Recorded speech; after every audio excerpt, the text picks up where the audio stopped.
Kalau Anda sekarang pebisnis, artinya Anda harus melek finansial. Dan biasa, kalau misalkan Anda masih pemula, tentu Anda tuh akan berfokus pada gimana caranya jualan tuh makin laris manis dulu, gitu ya. Nah, tentu ketika nanti dapat duit, Anda harus kelola dengan benar. Maka video ini akan menjelaskan tentang gimana cara Anda mengelola hasil jualan Anda supaya uangnya bisa optimal dan maksimal.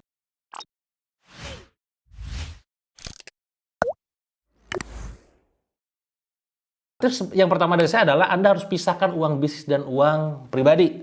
Ini yang seringkali saya temukan kesalahan fatal yang paling banyak di lapangan. Mereka mencampur adukan uang perusahaan dan uang pribadi. Pada saat dilihat laporan keuangannya, dia tidak jelas ini teh duit perusahaan atau duit personal gitu kan. Bahkan ada beberapa di antara mereka pada saat ditanya laporan keuangannya, ia tidak punya. Mungkin untuk menutupi kebodohannya itu. Now that's a lot of damage. Maka sekali lagi saya baik sangka sama Anda bukan termasuk tipe yang seperti itu, maka mulai sekarang pisahkan uang pribadi dan uang perusahaan. Gimana cara misahinnya, Kang? Minimal banget Anda punya rekening yang berbeda antara rekening perusahaan ataupun rekening personal, gitu ya. Nanti arus kasnya dibikin berbeda. Dari perusahaan ini nanti Anda dapat dividen ataupun profit baru transfer ke rekening personal. Ini nanti kalau misalkan Anda dari sininya aja udah kacau, nanti akan berimbas pada yang namanya pajak di masa yang akan datang. Maka sarannya sekali lagi, langkah pertama adalah udah nonton video ini, bikin tuh ke bank, datang, tabungannya bikin berbeda antara personal dan juga perusahaan. Semua transaksi bisnis jangan masuk ke personal.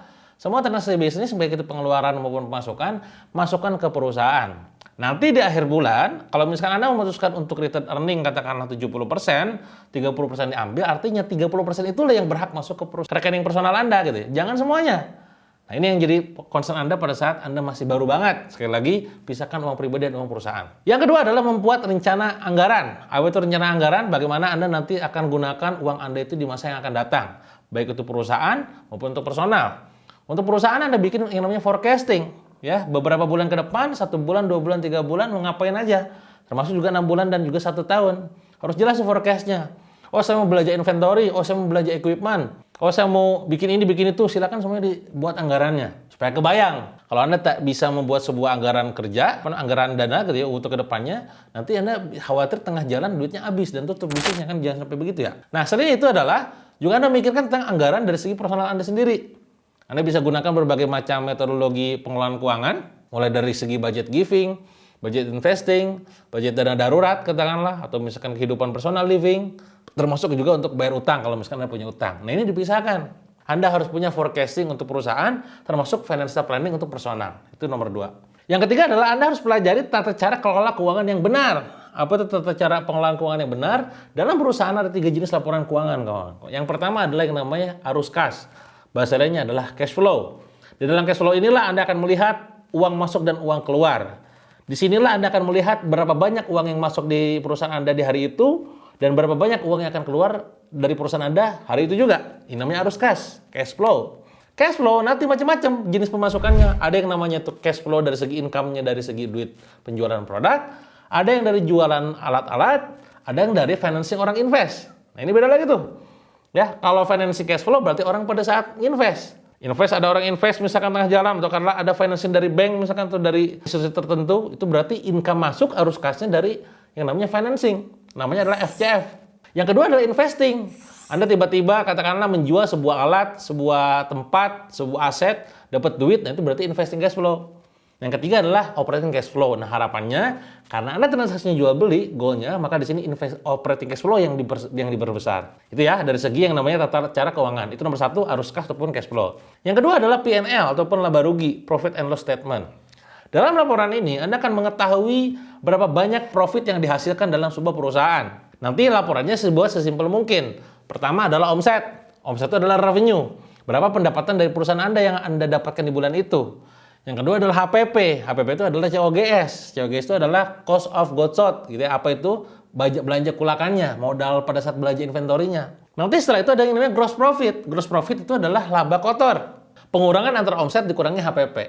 Nah, setelah gross profit dikurangi yang namanya expenses. Pengeluaran-pengeluaran seperti gaji, listrik, pulsa, dan macam-macam. Nanti baru terakhir ada yang namanya net profit. Dari net profit inilah yang akan Anda lihat berapa worth it Anda menjalankan bisnis tersebut. Beberapa perusahaan yang saya perhatikan itu mereka mendapatkan net profit di bawah 10%. Maka ujungnya apa? Capek doang rasanya. Maka sekali lagi, Anda harus jaga fundamental bisnisnya dari segi NPM-nya juga. Apa itu NPM? Net Profit Margin. Itu yang dinamakan dengan profit and loss statement. Yang ketiga adalah balance sheet. Apa itu balance sheet? Balance sheet adalah neraca.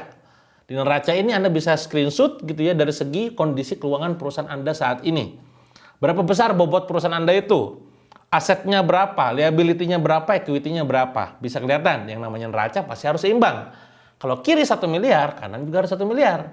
Kalau kiri 20 M, maka kanan juga kudu 20 M. Kalau nggak sama gimana Kang? Berarti ada yang salah dari cara Anda mengelola keuangannya. Nah, ini adalah neraca. Sehingga kita tahu tuh valuasi kita nanti berapa. Katakanlah kalau pengen divaluasi. Termasuk juga pengen tahu juga bobot aset kita tuh seberapa besar. Nah, itu tentang gimana caranya mentata laporan keuangan. Yang keempat adalah Anda perlu kelola utang dan piutang secara benar. Dalam bahasa laporan keuangan, utang adalah akun payable atau AP. Sementara piutang disebut dengan akun receivable. Itu namanya piutang. Teman-teman harus ingat, pada saat Anda berjualan, jualan itu sulit. Tapi nagih hutang lebih sulit. Maka saran saya buat Anda, bagi siapapun yang pernah punya utang ke Anda catat sebaik mungkin. Catatnya harus lengkap. Kapan dia ngutang, ya, berapa nominalnya, siapa namanya, dan tanya juga kapan mau ngembaliinnya. Termasuk kalau dia nyicil, tiap bulannya nyicil berapa. Itu kalau misalkan Anda punya piutang. Bagaimana kalau nasibnya kondisinya kebalik? Anda punya utang, ya wes, catat juga. Utangnya ke siapa, nominalnya berapa, minjemnya kapan, target selesainya kapan, mau nyicilnya tiap bulan berapa. Ini harus ada file khusus untuk ngurusin itu semua. Ingat kawan-kawan semua, utang piutang ini perkara yang sangat ngeri. Jadi saran saya buat Anda, seriusi, selesaikan kalau berhubungan dengan yang namanya hutang. Termasuk piutang, jangan juga Anda malu untuk nagih mereka. Karena tugas Anda adalah mengingatkan bukti bahwa Anda sayang sama mereka. Kalau memang Anda ada waktu, silakan Anda tagih. Kalau Anda siap tagih gitu ya. Kalau misalkan mereka tuh nggak bisa bayar, ya sudah, berikan ke lapangan. Nah, di setiap berikan lapangan itu, kalau misalkan kita mendengar hadisnya itu kan, ada sebuah pahala sedekah di situ. Poinnya adalah, Anda harus catat pengeluaran dari segi piutang, dan juga catat dari segi hutangnya. Jangan sampai nanti nggak kecatat. Tiba-tiba di masa yang akan datang, Anda lupa bahwa Anda punya utang ke orang lain. Atau bisa jadi di masa yang akan datang, pada saat kondisi Anda lagi krisis, tiba-tiba Anda dapat gitu ya, Kang saya mau bayar utang, alhamdulillah. Cerita saya pribadi kawan-kawan, beberapa minggu yang lalu, tiba-tiba ada nge-DM di Instagram, Kang saya mau bayar utang. Ini orang yang mana gitu kan? Pas dia ternyata orangnya adalah si X, ternyata dia punya utang ke saya 40 jutaan kurang lebih, dan dia transfer. Padahal saya pribadi udah lupa gitu kan. Oke. Ini kalau kebayang kalau misalkan kita punya catatannya, tentu bisa dipercepat proses pembaliannya. Yaitu tentang piutang dan utang. Yang keenam adalah jangan pernah berpikir untuk berhutang. Wait a minute, something ain't right. Atau minimal kalaupun berhutang, hutang dagangnya jangan dibikin terlalu banyak. Kenapa? Karena sekali lagi ini tentang kebiasaan. Walaupun salah satu strategi cash flow adalah menunda membayar inventory kawan-kawan. Jadi kalau misalkan kita sekarang berbisnis tanpa modal, ya sudah, kita hutang dulu ke bagian supplier ataupun katakanlah ke bagian prinsipal, pekan ataupun 1 bulan ada yang term of payment, baru tuh dibayar. Tapi saya lagi, secara prinsip, secara pribadi saya menyarankan untuk Anda jangan terlalu lama diendap. Ya sudahlah, biarkan 2 minggu, 1 bulan maksimal bayar. Kasihan orang lain yang sekarang mereka tuh berbisnis nunggu pembayaran dari kita. Itu secara utang. Dan kalaupun Anda sudah pernah berutang, saran saya jangan juga nambah lagi. Ya, ini memang secara prinsip ya. Utang emang boleh gak sih Kang? Boleh kalau utang. Yang kebalik itu ribanya. Tapi saran saya bertahap saja fundamental. Akarnya kudu jelas. Nanti kalau misalkan Anda butuh yang namanya investment, ya beda lagi akan itu investment bukan utang. Maka saran saya pribadi jangan hutang kegedean gitu ya. Dan termasuk kalau misalkan Anda punya utang dagang, sesegera mungkin segera dibayar. Karena nanti payment itu dinantikan sama partner kita. Dan yang keenam adalah pastikan cash flow selalu sehat dan selalu ada cash dalam perusahaan Anda. Kenapa? Beberapa perusahaan yang saya temukan, apalagi dulu waktu saat pandemi, pas saya cek ternyata cash dia tuh tidak punya rasio yang ideal. Katakanlah dalam sebuah perusahaan harus ada uang ngendap untuk 6 bulan gaji karyawan misalkan. Pas dicek ternyata maksimal cuma 2 bulan doang cash rasionya. Ini kan jadi bahaya. Ya maka sekali lagi liquidity rasionya kudu dijaga banget tentang duit cash yang ada di perusahaan. Artinya apa? Jangan terlalu terburu-buru untuk beli aset.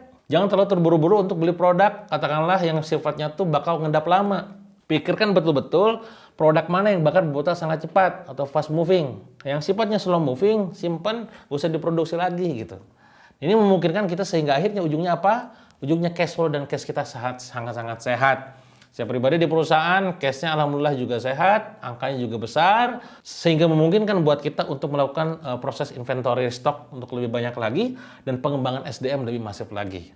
Nah, ujungnya apa? Aset kita makin membesar setelah neraca dan profit yang kita hasilkan dari segi equity makin besar juga. Nah itu kawan-kawan 6 hal penting supaya Anda pada saat jualan di awal itu nggak amburadul secara keuangan dan pastikan benar-benar dipahami ya poin nomor 1 sampai 6 ini. Kalau Anda punya pertanyaan yang ingin ditanyakan silahkan komen aja di kolom chat dan pastinya sekali lagi ini harus dipraktekkan mumpung Anda kondisi belum sampai di angka ratusan miliar. Kalau ngelola duit kecil aja juga bisa, apalagi duit besar. Itu aja mungkin dari saya teman-teman semua. Jangan lupa like, comment, and share, dan subscribe terus channel ini.